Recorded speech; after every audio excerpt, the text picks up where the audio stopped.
What's up, everybody? My name's Big Cam and welcome back to Comically Boston episode 238, and it's another Monday. It is actually February 17th, which is my mother's birthday. Shout out to Madre. Happy birthday, Debbie. It is another windy Monday morning here, and it is President's Day, so most people have today off, but Captain America Brave New World came out over the weekend on Valentine's Day, and we got a lot to talk about. Some posters that came out, some potential castings that have been rumored for Marvel's X-Men moving forward, a Empire exclusive image from the Thunderbolts, and then we're going to be talking Rotten Tomatoes scores for the Captain America Brave New World film in the other Captain America films, and Captain America Brave New World cinema score, and if it's fair. And then at the very end of today's show, we'll be talking about some BAFTA winners and SNL50 that was on last night. It was like a 3-hour special. It was crazy, but it was super funny, and I had a great time watching it, and I was building Legos while I did it. So, you know, multitasking, always a good time. First, we start out with some posters, and this first one is a movie called G20 starring Viola Davis, and it looks like she might be like a female president, or maybe like the president's bodyguard or something like that. I know there's a trailer out. I haven't necessarily seen it, but this movie is a new original coming to Amazon Prime April 10th. And I mean, if you like Viola Davis, she's a gangster. And if she's the female president and she's got guns and shit and she's taking back her White House, and that's the idea of this movie, I'm in, man. This sounds like a good time. I know if it's going straight to streaming too, I mean, that should do well. My mother will probably love that movie. But a movie I'll love is Mortal Kombat 2, and apparently a trailer and another poster will be coming soon for this, but they teased that the second movie will have Johnny Cage in it, and it will be played by Karl Urban, and he looks perfect in Uncaged Fury, a rebel without a cause. This movie is probably going to be dope. I did like the first one. The first one didn't come out till what, 2021, 22? So it's been a few years since that movie, so definitely are due for a Mortal Kombat 2 sooner rather than later. Now, a TV show, but still a poster that came out for Mother Earth is expecting Alien Earth, and this is coming soon in 2025 to FX and probably Hulu as well. And if you're a fan of the aliens, like Alien Romulus and stuff like that, Alien Earth, I don't know much about, but if the aliens are coming to Earth and the Statue of Liberty's got a face hugger on it, like, that's a pretty epic poster, but this show is probably going to be crazy, like, let's be real. Another movie poster that came out that really shook me because I was like, why does this look really good, but I've never heard or seen the first movie? And this is The Accountant 2 with Ben Affleck, and the poster says, do you like puzzles? Find the accountants. And this will be out April 25th of 2025, and there's some other images that came out with this where Johnny Bernthal and Ben Affleck got some big guns. They're round in the corner. And from my initial thoughts, I'm like, this guy doesn't really look much of an accountant. Maybe this image, he's maybe got a wardrobe or something on a boat or a private jet or something like that. And then my boy John Bernthal's looking real good. And I can't wait to see him as Frank Castle again for the Punisher, or as the Punisher in Daredevil Born Again, coming up soon in March here. But The Accountant 2, comment below, is The Accountant 1 any good? Should I check that out and do a movie review on the channel? Comment below. Another movie coming out soon by the Russo brothers, coming to Netflix March 14th, starring Chris Pratt and Millie Bobby Brown. That movie's called The Electric State. And the trailers for this look interesting, and I think it's like a post-apocalyptic world, but electric beings have become a thing, where like cars turn into this walking dude, and like the yellow guy next to Millie Bobby Brown looks like maybe one of those like animatronic, like almost Chuck E. Cheese, but like out front of a store, like animatronic, and it came to life and became their friends. I don't know what the idea of this story is, but this is the movie that the Russo brothers were working on before heading over to do Avengers Doomsday, which we'll talk more about later this episode. The next movie poster I want to talk about is Mickey 17, but more importantly, the Rotten Tomatoes scores for Mickey 17 have started to come out, and Robert Pattinson looks hilarious in that movie, and the premise of it is supposed to be like he's an expendable and 16 other Mickeys have already gone through the test phase and died, and now he's the 17th version of Mickey. but then he wakes up and 16 is still alive, you know what I mean? So that's not supposed to be a thing. Mark Ruffalo's in there, Naomi Ackie. There's a few people in here that I'm like, yeah, it looks very interesting, but at the same time, I'm like, I have no idea what to expect from this. This comes out March 7th of 2025 from director Bong Joon-ho, who brought us Parasite and Snowpiercer. But the Rotten Tomatoes score is sitting at 76% after 17 critic reviews. So I'm curious to see what audience thinks of this, but you know, above 3/4 for the critics, not too bad. I mean, the critics weren't so friendly to Captain America Brave New World recently, so a rated R movie from Bong Joon-ho, 76%. I'm sure that will change because it's only 17 reviews by more critics, and then by the audiences then it will change. But comment below, are you interested in seeing Robert Pattinson in Bong Joon-ho's Mickey 17? Now, a TV show I am very, very excited to see is A Knight of the Seven Kingdoms, coming to Max this year. It has already wrapped filming, but here is our first image of our 2 stars. I believe Duncan the Tall is the Knight of the Seven Kingdoms that is referring to, and he is going to have like a squire with him named Egg. But his name is Aegon, and they shave his head so he doesn't have the white hair. And these are just guesses, but I think I'm actually pretty close. You know, why is this little kid bald? It's probably because he's got white hair, and if he lets the white hair grow, they're going to realize he's a Targaryen. So he just keeps shaving it, stays with this knight. The knight protects him. Egg seems like a smart little kid, you know, so it's Duncan and Egg, and that's like the story as they walk through Westeros and figure out what's going on. Now, what happens in the story after that, I have no idea, but I know that these 2 guys are our stars. And I love House of the Dragon, I love Game of Thrones, so I'm sure this is going to be another banger.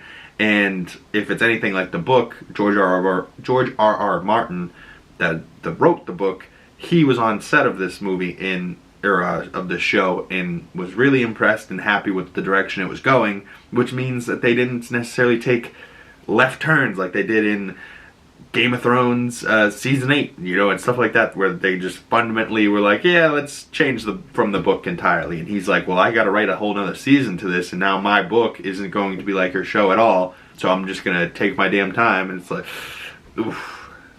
I mean, people have been waiting for that next book for a long time, haven't they?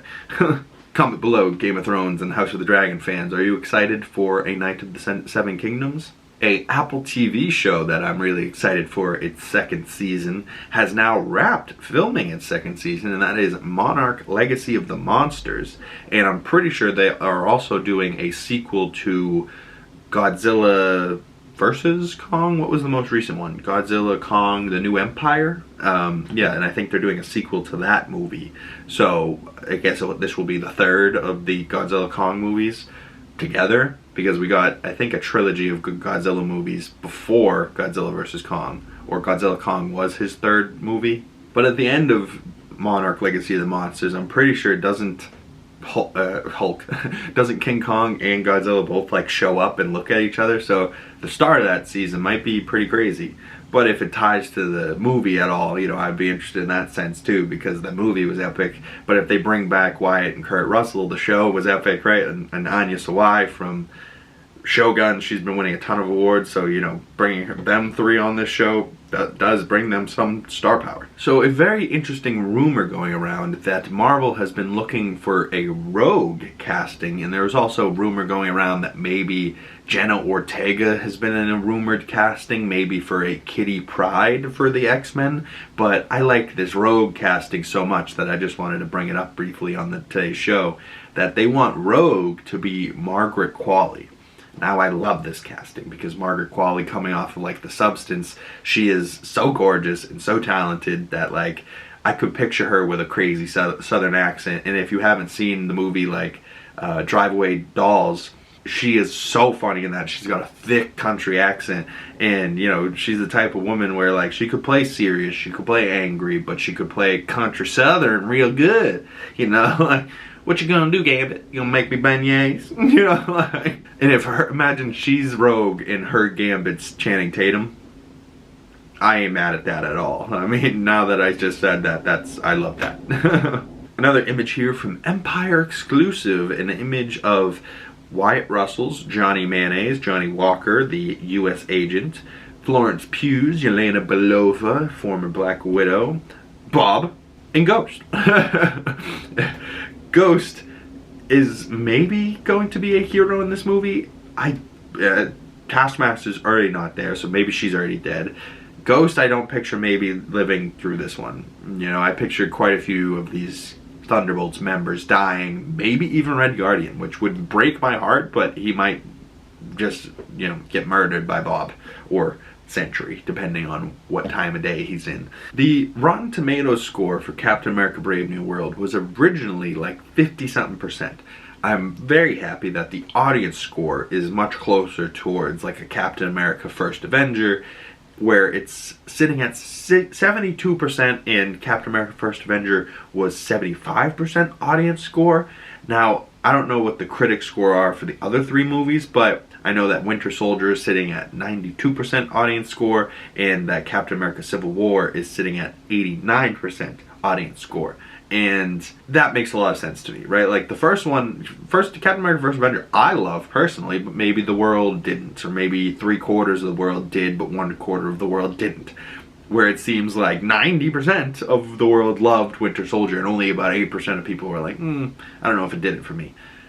You know, same type of deal with Captain America Civil War. About 9/10 out of the people went, that was great, but 1/10 was like, not really. I love all of these movies. I love the Captain America franchise. I love the story that Sam Wilson has gone on since Winter Soldier, you know, and coming through. I mean, this has got to be, what, his like 8th or 9th, maybe 10th time playing Captain America or playing Sam Wilson, and now he's Captain America. It's come a long way since being Falcon, you know, but Sam Wilson and Anthony Mackie deserves his flowers, I think, and 72 is not the worst score. It is acceptable, but you know, people might see that and be like, I don't know if I want to go see it.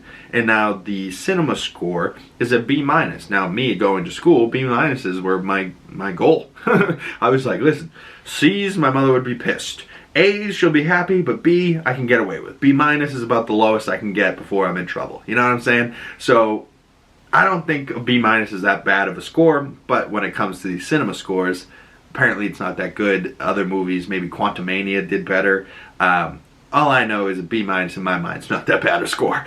But this movie, I think, was really good. It has a lot of things going for it. The Red Hulk, Harrison Ford, Joaquin Torres, Sidewinder being Giancarlo Esposito, Samuel Stearns, Tim Blake Nelson coming back.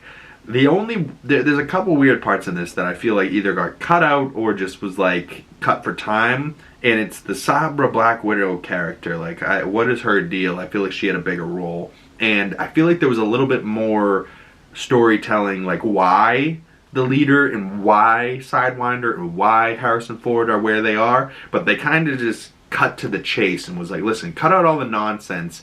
The audience isn't dumb. They'll figure it out. And if they have questions, they'll go to YouTubers like myself or bigger channels like New Rockstars, FaZe Hero. Shout out to FaZe Hero. I got their shirt with BD, Jenna, Jamie, and Aaron. My only gripe with this shirt is that Aaron's name is upside down. If we just flip that right side up, this shirt would be perfect. But hey, love FaZe Hero. Love my homies over there. And majority of them liked Captain America, A Brave New World too. I think Jamie didn't like it, which is shocking to me because me and hers movie tastes really align most of the time. But I would love to, you know, go watch that podcast when she's talking and see what she didn't like about it. But comment below your thoughts on Captain America Brave New World, and if you want to talk more Brave New World, you can go watch my breakdown review on the channel and see what my initial reaction and thoughts were right after I saw that movie. And then I put out a theory time video talking about who could be the Avengers that Sam Wilson's putting together heading into Avengers Doomsday. Now, speaking of Avengers Doomsday, Robert Downey Jr., Mr. Dr. Doom himself, put out a Valentine's Day themed Dr. Doom message, which I thought was funny. Happy Valentine's Day, Victor Von Valentine. Very funny, very cute. But also I saw this like fan-made poster going around, and it's definitely a fake poster, but it still looked great, of Avengers Doomsday, where you got Robert Downey Jr. up there as Dr. Doom with the cloak, you got Bucky over there, Thor, Deadpool, Scarlet Witch, which she's dead right now, but she'll probably be back, Mr. Fantastic, Spider-Man, Doctor Strange, that's Falcon over there, Sam Wilson, but he's Cap now, and Hugh Jackman Wolverine. Now, I don't think Hugh Jackman Wolverine or Deadpool will be in this movie. Potentially Scarlet Witch. I don't think Spider-Man, unless they have Spider-Man 4 first, but I think Avengers Doomsday will happen of May of 2026, and then probably December of 2026 we'll get Spider-Man 4, and then Doctor Strange 3, maybe we get February or May of like 2027, and then they push back Secret Wars to August of like 2027, but their current plan is May of 2026 Avengers Doomsday, May of 2027 Avengers Secret Wars. Now that seems a little tight. I wouldn't mind if there's a little bit more breathing room, but 2 Avengers movies back-to-back years sounds crazy, and I'm not complaining. That sounds awesome. Just to finish up today's show, I wanted to talk about a couple BAFTA winners, and then we'll talk about some of the hilarious skits from SNL50. Best Supporting Actress goes to Zoe Saldana for Emilia Perez, which is now making me think that she's going to win the Oscar for Best Supporting Actress, because Emilia Perez and Zoe Saldana has been sweeping across all of the award shows. So I thought originally she should have won the first time, but now that she's won all of them, I'm like, I don't know if Emilia Perez deserves this praise. You know what I mean? Like, Zoe was great in that movie, but I don't know if the movie itself deserves as much award credit as it's been getting, but she definitely does, so I ain't mad at that. Also, this movie, A Real Pain, doesn't necessarily deserve as much credit as it's getting. I mean, Best Original Script, sure. I'm glad Jesse Eisenberg is winning, like, Best Male Lead, but Best Supporting Actor for Kieran Culkin is a worthy win, like a worthy award that's going out to him, and he should win because he was fantastic in this movie, but the movie's not that great, right? So if we're going to put out Best Supporting Actor, I think that should go along with what was the best movie, and we should get Austin Butler for Dune Part 2. We should get, or who really should win, Denzel Washington for Gladiator 2. Like, there was a Best Supporting Actor in a movie this year. I mean, I've watched most of the movies nominated. I feel like he should win, but that Best Supporting Actor category is deep. Best Film at the BAFTAs went to Conclave, which I thought was surprising, but then I realized that this was like a British film, and it was like, oh right, yeah, British Film Festival, British Awards, you know, like, okay, it makes sense. But if Conclave won Best Picture at the Oscars, I'd be like, ooh, I don't know if that should, I've seen Conclave, but I didn't think it was that great. But this movie, winning Best Leading Actress for Mikey Madsen for Nora, just making me got to see this movie. I've been putting Nora off for a while now. I mean, I want to see The Gorge tonight because that's on Apple TV Plus and I don't have to rent it. I've been begging and hoping that Nora comes out on streaming, but it hasn't yet. So I'm thinking I'm going to have to rent this one because Nora, at least before the Oscars coming up in March, Anora seems like it's a good movie, and I've heard great things about it, and then it's winning these awards in Mikey Madsen. It's so beautiful that I need to see this movie. I really do. Stop slacking. Cam, comment below. Tell me to stop slacking and watch Anora. And if you have seen Anora, let me know what you think down below. But just to finish out today's episode, SNL50 brought back Domingo and Sabrina Carpenter, and then all of a sudden Pedro Pascal ran out, and I was like, oh wow, Sabrina and Pedro Pascal, and just funny ass bits. And then Pedro did this bit with Kate McKinnon and Woody Harrelson, and then Meryl Streep comes out as Kate McKinnon's older mother. This bit, every time Kate McKinnon's on this bit and she's like, oh, I've been abducted by aliens, she's like smoking a cigarette, dying laughing every time. But just the fact that like Pedro's on there and Woody and Meryl Streep's her mother, you know, Meryl's flirting with Pedro at one point, and Kate McKinnon's using Woody Harrelson's balls as a hat at one point. There's so many funny bits. I mean, Eddie Murphy, I don't have any more pictures from SNL50, but Eddie Murphy as Tracy McGrady had me dying, crying, laughing, because Tracy McGrady's standing right next to him, and he's being Tracy McGrady, not the basketball player, Tracy Morgan. Eddie Murphy's being Tracy Morgan, and Tracy Morgan's standing right next to him. And then later in the show, Eddie Murphy, Kenan Thompson are doing like this jail bit, and then Will Ferrell comes in and flubs his line super bad, and then looks at both of them, and they both start breaking character, and you're like, dude, Kenan and Eddie are like two of the hardest people on SNL to break. It worked. You know, it happened because Will screwed up. Like, Will got him to break. Will's so funny. I mean, Will had that bit at the Radio City Music Hall, the thing that Jimmy Fallon put on, that was like SNL 50 Years of Music. And that was the night before the SNL50 on Sunday. It was on Saturday night, or even maybe Friday night. But either way, it was like 3 hours again. But it was all music. And Snoop Dogg and Jelly Roll and Lauryn Hill and Eddie Vedder. And there were so many bands. Cher came out, and Post Malone was with Nirvana. They called it Post Nirvana. And he was being Kurt Cobain. I was like, dude, holy shit. Like, just crazy talent all in one place, all performing at the same night. And then every time they'd cut to the crowd and see somebody dancing, you'd see John Hamm, Pedro, SNL people, you know, Kristen Wiig, Will Ferrell, and then you'd see famous stars, Jason Momoa. You're like, what the crowd is more fun turning around seeing famous people having fun dancing to the same music that you're dancing at home to, you know, that type of thing. I love seeing award shows and concerts and Saturday Night Live, stuff like that, live events where famous people are there and famous people are performing and entertaining and musicians and all types of stuff. Like, it's just one of those events that I always like to tune into, like an Oscars, like a SNL, you know. So SNL 50 years, congratulations to SNL, and absolutely great show. And Steve Martin's monologue, I mean, dude, there's so many funny parts. And then like them cutting and doing throwback bits and like, you know, throwing it to footage from the past, and then they do like an in memoriam instead of like everyone that passed. They were like, for the jokes that haven't aged well and the makeup, and you know, they had to blur shit out and bleep shit and just tons of stuff that like been on this channel for on this show for 50 years and isn't politically correct today, you know what I mean? So they couldn't put it on live TV, but it was at one point.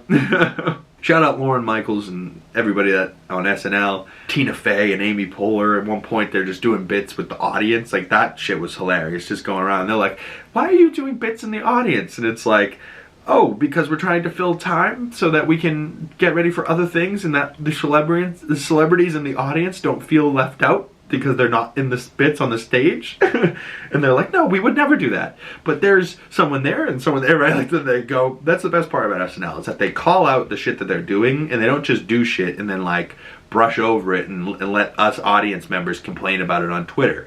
They complain about it and then still do it, right? So then like they're pretty much daring us, like, complain, I dare you. No, we're already making the joke about it. You can't make the joke. We beat you to it, right? Like, SNL is just too quick to the punch, and I really love them, and I can't wait to see more of them. 50 more years, and by the time I'm 50 more years and SNL 100, I would be 76. It's wild, right? So I'm 26 now. I've been around for 26 years of SNL, 25 maybe, because I just turned 26 in February, 2 weeks ago. But happy birthday, SNL. Happy birthday to me from 2 weeks ago. Happy birthday, Mom.